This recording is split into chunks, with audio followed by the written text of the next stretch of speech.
হাজার কাজে সেরা নারী, হাজার কাজে সেরা নারী, এই তো আলাপন। নারী হলেন মা, নারী সে তো বোন, মানুষ গড়ার এই কারিগর সাজাবে ভুবন। সুপ্রিয় দর্শক, আসসালামু আলাইকুম। প্যানভিশন টিভির নিয়মিত আয়োজন নারী অনুষ্ঠানে আপনাদের স্বাগতম। আমাদের আজকের বিষয়, পর্দা কি প্রগতির অন্তরায়? এই বিষয়ে আলোচনার জন্য আজকে আমাদের স্টুডিওতে উপস্থিত হয়েছেন বিশিষ্ট শিক্ষাবিদ ফাতেমা জেমাইমা রহমান। আসসালামু আলাইকুম রহমতুল্লাহ। আপা কেমন আছেন? ভালো আছি আলহামদুলিল্লাহ। আচ্ছা আপা, আজকে আমরা যে বিষয় নিয়ে আলোচনা করছি সেটা হচ্ছে পর্দা কি প্রগতির অন্তরায়। তো প্রথমত আমি আপনার কাছ থেকে জানতে চাইবো, পর্দা সম্পর্কে ইসলাম কি বলে এবং আমাদের পর্দার যে সীমারেখাটা সেটা কতটুকু? আমাদের সাধারণ মানুষের মধ্যে একটা ধারণা আছে পর্দা হলো শুধু নারীর জন্য। পর্দা নারী পুরুষ উভয়ের জন্যই এসেছে এবং কোরআনে, পবিত্র কোরআনে সুস্পষ্ট নির্দেশনা আছে যে নারী এবং পুরুষ যেন তার দৃষ্টিকে অবনমিত রাখে। সায়েন্স, অ্যানাটমি যা বলে যে ফর আওয়ার ওন প্রোটেকশন, এখনও যেটা বর্তমান বিশ্বে যেই পরিস্থিতি তার উপর ভিত্তি করে যদি আমরা চিন্তা করি তাহলে দেখব যদি পর্দা ঠিকমতো আমরা মেয়েরা যদি ঠিকমতো পর্দা করি তাহলে অনেক কিছু থেকে আমাদের অনেক ক্ষেত্রে আমাদের আত্মসচেতনতা এবং আত্মমর্যাদা বৃদ্ধি পায়, বরঞ্চ কমে না। আচ্ছা, ইসলাম আমাদের সেই শিক্ষাটা এবং সেই মর্যাদাটা দিয়েই ইসলামও সেই শিক্ষাটা দিয়েছে। তো এই কারণটা অনেক, আমি বলবো অনেক বিজ্ঞানসম্মত। অনেককে দেখছি পর্দা বৃদ্ধি পাচ্ছে মেয়েদের মধ্যে, আবার কারো পর্দার মধ্যে দেখা যায় যে ফ্যাশনটাই বেশি ফোকাস করছে। সেই সম্পর্কে আপনি কি বলবেন? একটু আমরা আমাদের এই ব্যাপারটা মাথায় রাখতে হবে যে আমরা কেন পর্দাটা করছি। পর্দাটা করার মেইন উদ্দেশ্য হচ্ছে not to be attracted, not to look that attractive. আসল উদ্দেশ্যটা তাই।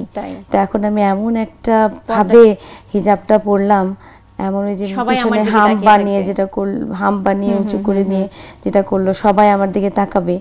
আমি কালার তো মেয়েদের জন্য অ্যালাউড, বিভিন্ন রং মেয়েরা পরবে। যেমন মেয়েদের জন্য সুগন্ধিবিহীন আতর মেয়েরা ব্যবহার করবে এবং সুগন্ধি সহ যুক্ত আতর ব্যবহার করবে পুরুষেরা। কিন্তু এটা আমাদের নির্দেশনা, সুস্পষ্ট নির্দেশনা আছে। আমরা আতর ব্যবহার করতে পারবো সুগন্ধহীন, এবং আমরা মেয়েদের জন্য রং এসেছে, তো বিভিন্ন রঙের ব্যবহার তারা করতে পারে, বিভিন্ন রঙের তারা হিজাব পরতে পারে, কিন্তু সেটা শালীনতার মধ্যে। সেটা যেন এমন না হয়, এমন ড্রেস না হয় বা এমন তার গেট আপ না হয় যাতে তার বডি শেপ এবং সবকিছুতে সে কাউকে আকৃষ্ট করার জন্য যেন না হয়। মিনিংটা যাতে সে বুঝে করে। হ্যাঁ, যদি সেই অর্থে করে তাহলে তার সেটা পর্দা পালনটা তার বা পর্দা করছে সেটা বোঝা যাবে। আচ্ছা, হ্যাঁ সেটাই। আর পুরুষদের পর্দার ব্যাপারে কিছু বলেন আপা? হ্যাঁ, পুরুষদের পর্দা বলা হয়েছে, আমাদের ইসলামে বলাই হয়েছে যে পুরুষরা যেন তাদের দৃষ্টি অবনমিত রাখে। প্রথমবার যদি তাকিয়েও ফেলে বা প্রথমবার যদি দেখেও ফেলে, দ্বিতীয়বার যেন সেটা না হয়। প্রথমবারের জন্য তাকে ক্ষমা করা হবে।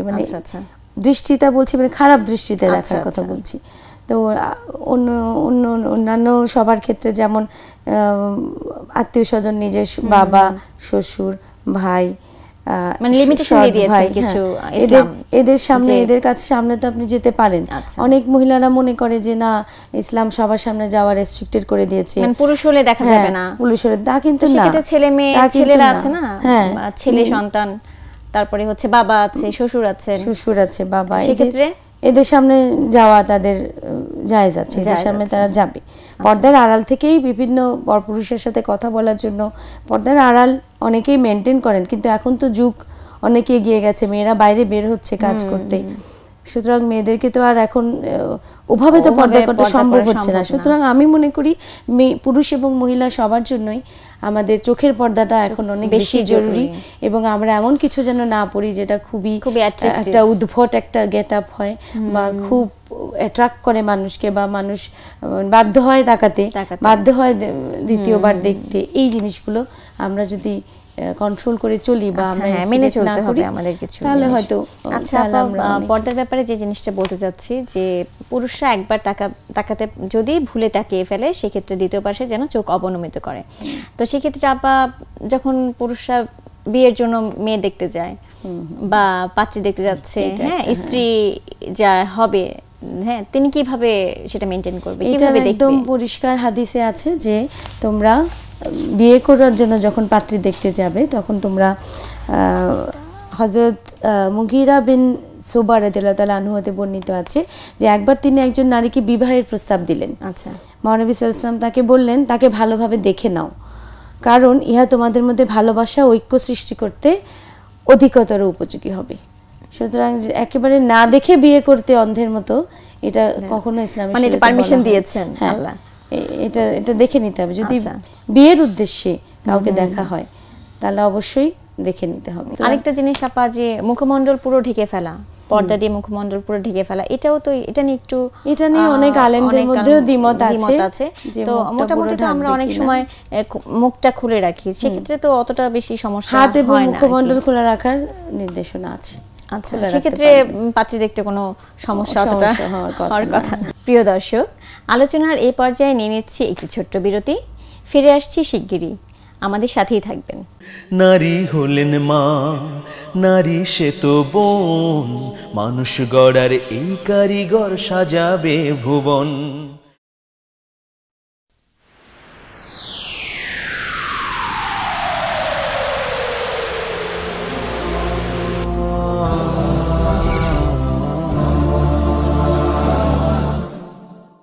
নারী হলেন মা, নারী সে তো বোন, মানুষ গড়ার এই কারিগর সাজাবে ভুবন। ফিরে আসলাম বিরতির পর। আমাদের আজকের আলোচনার বিষয় ছিল পর্দা কি প্রগতির অন্তরায়। আমরা আলোচনা করছি এই বিষয়ে আমাদের বিশিষ্ট শিক্ষাবিদ ফাতেমা জেমাইমা রহমানের সাথে।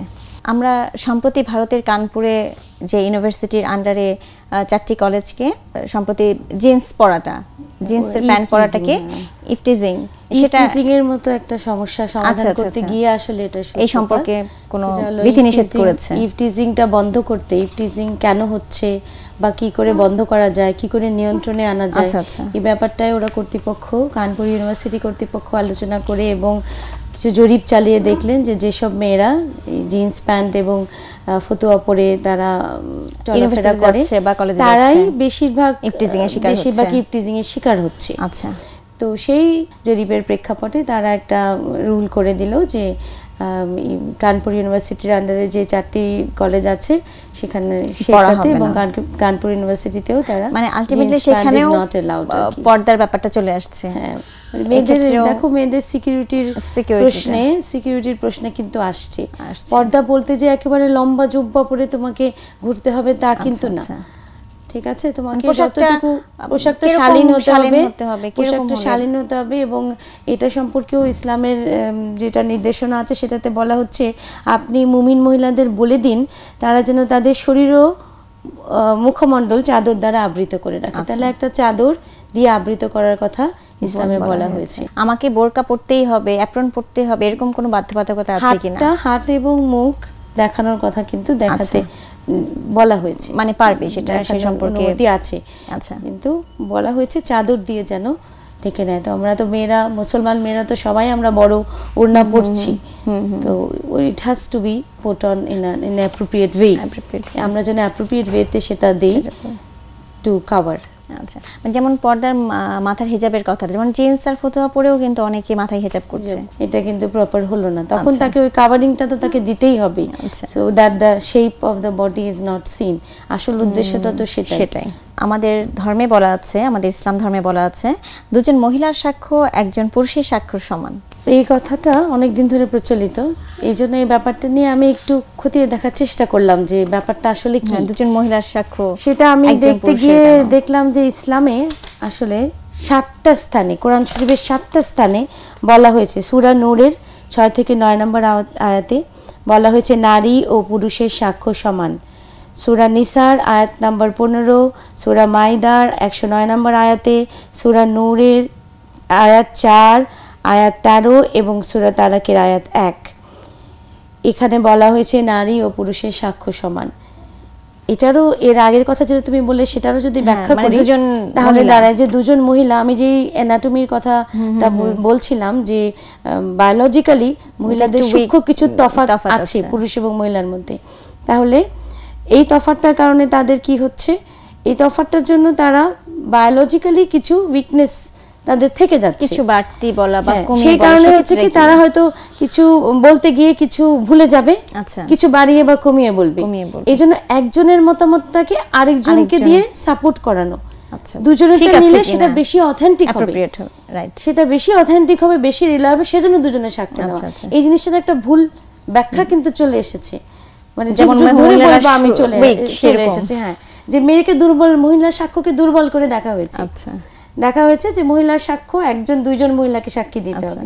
বিয়ের ক্ষেত্রে আমরা দেখি যে মহিলা সাক্ষী হলে দুজনের লাগবে, পুরুষ সাক্ষী হলে একজনের লাগবে, কিন্তু সেটা কেন, সেটার ব্যাখ্যা আর কেউ দেয়নি। তো কারণটা হলো এই যে মহিলা হয়তো ভুলে যেতে পারেন, কারণ তাদের তো বিভিন্ন, এটা সায়েন্সই বলছে যে তাদেরকে বিভিন্ন একসাথে বিভিন্ন রকম জিনিস নিয়ে তাদের মাথার মধ্যে কাজ করা, তাদের পক্ষে এইখানে তাদের একটু দুর্বলতা আছে। প্রত্যেকটা ধর্মেই দুর্বলতাটাকে, একটু দুর্বলতাটাকে আমি দুর্বলতা বলবো না, আমি বলবো এটা সূক্ষ্ম একটা পার্থক্য আছে। কিন্তু সব সময় ইসলামে পুরুষ এবং মহিলা দুজন অভিন্ন সত্তা, দুটা অভিন্ন সত্তা, দুটা আলাদা সত্তা। মানে আমরা অত কিছু বাদ দিয়ে শুধু ওই দুর্বলতাটাকে কেন, যারা কিন্তু অনন্য, একে অপরের পরিপূরক, আমিও বলেছি, এবং একে তার নিজ নিজ গুণ নিয়ে তারা অনন্য। আমাদের পর্দার ব্যাপারটা, যদি আমাদের বিভিন্ন প্রাকৃতিক দুর্যোগ হচ্ছে, বিভিন্ন অ্যাক্সিডেন্ট হচ্ছে, আগুন লাগছে, সেক্ষেত্রে আপাতত অনেক নারী পুরুষ অনেকেই সেক্ষেত্রে মানে সেই অ্যাক্সিডেন্টে থাকছে। তো যারা বাঁচাতে আসছে, যারা ওদেরকে বিপদ থেকে বাঁচাতে আসছে, সেক্ষেত্রে আসলে পর্দাটা কতটুকু মেনটেন করে করা যায়, এরকম কোনো নিয়ম নীতি বা নির্দেশনা আছে কিনা? না, আমি একটা কথা বলি, একটা ইয়েতে পড়েছিলাম যে মানুষের যখন একই সমান বিপদ হয় মানুষ তখন বৈরিতা ভুলে যায়, শওকত ওসমানের একটা লেখায়। তো মানুষ একই সমান বিপদের মুখে মানুষ বৈরিতা ভুলে যায়, ইসলামও এটাকে সমর্থন করে। ইসলাম বলেছে তখন এই বিপদের সময় একজন মহিলাকে উদ্ধার করা শুধু জায়েজই না, তখন মহিলাকে সেভাবে তুলে নিয়ে আসা, যেখানে যে অবস্থায় আছে সেভাবে উদ্ধার করা একজন পুরুষের জন্য শুধু জায়েজই না, ফরজও বটে। মানে সে পর্দা নেই বা আমি দেখতে পারবো না, সেজন্য তাকে ফেলে আসা যাবে না, না ফেলে আসা যাবে না, তাকে উদ্ধার করতে হবে। আমি একটা শুধু এখানে অ্যাড করতে চাই, সেটা হলো Islam has taken women as individual হিসেবে কিন্তু ইসলাম মহিলাদেরকে নিয়েছে, এবং ইন্ডিভিজুয়াল হিসেবে তার নিরাপত্তার জন্য, তার সেফটি সিকিউরিটির জন্য যতটুকু মেজার্স নেওয়া দরকার সেটা ইসলাম উৎসাহিত করছে, সেটা ইসলাম শিক্ষা দিয়েছে। এখন আমরা মানছি কি মানছি না, that depends on how far we believe to be Muslims.